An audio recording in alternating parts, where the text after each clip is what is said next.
dam. Obviously dams are for storing water. What about our human body? Is it really designed to store fat? And of course it is, because we've got 50 billion fat cells. I didn't count them, somebody else did, but apparently we've all got a large number of fat cells.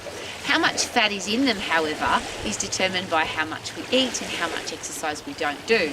So the energy that we put into our body, if we don't use it, it stores inside our fat cells, and they can get bigger and bigger and bigger and bigger.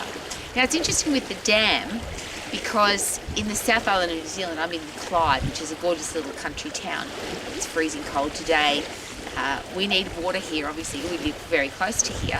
And the Clydeans who live here need water too. So we store up the water that comes off the snow, because we don't get very much rain here.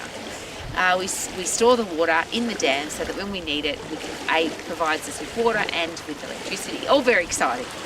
But the human body also needs power, needs energy, needs to be able to perform, needs to be hydrated. Do we need to be fat? And it's a very controversial question, because yes, we can store a lot of fat, but just because we can store it doesn't mean that we should store it. What happens to a body that's over fat? So if all your fat cells are very, very full, how do you feel? How do you feel mentally and physically? How do you perform mentally and physically? What happens to the human body?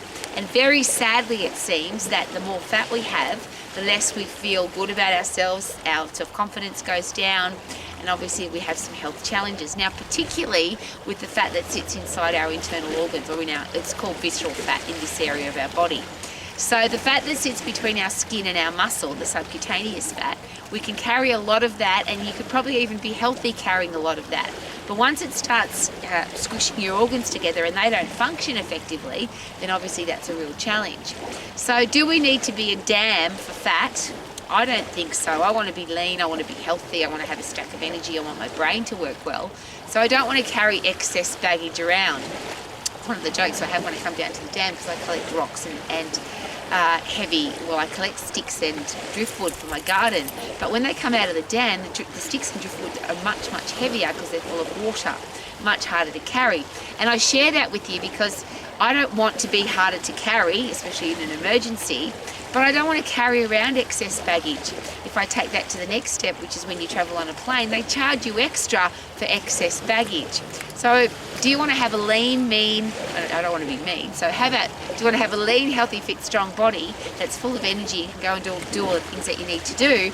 Would it be a good idea not to carry around excess baggage, excess fat? Would it be a really good idea not even to carry around excess water? How about have a body that works really effectively so that you use everything that you put into it? So you remain hydrated, you've got a stack of energy, your glycogen stores, your carbohydrate stores are full, which is glucose for your brain, glycogen for your muscles, glycogen that's stored in your liver, but we don't need too much of it, because if we've got too much carbohydrate it turns to fat, if we've got too much protein it turns to fat.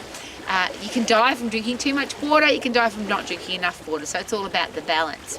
So I want my body to be a dam of damn good, healthy, lean, fit, strong muscles, bones, heart, lungs, endocrine system, central nervous system, because I want to live my life to the max. How about you? Super-duper-doo, how are you?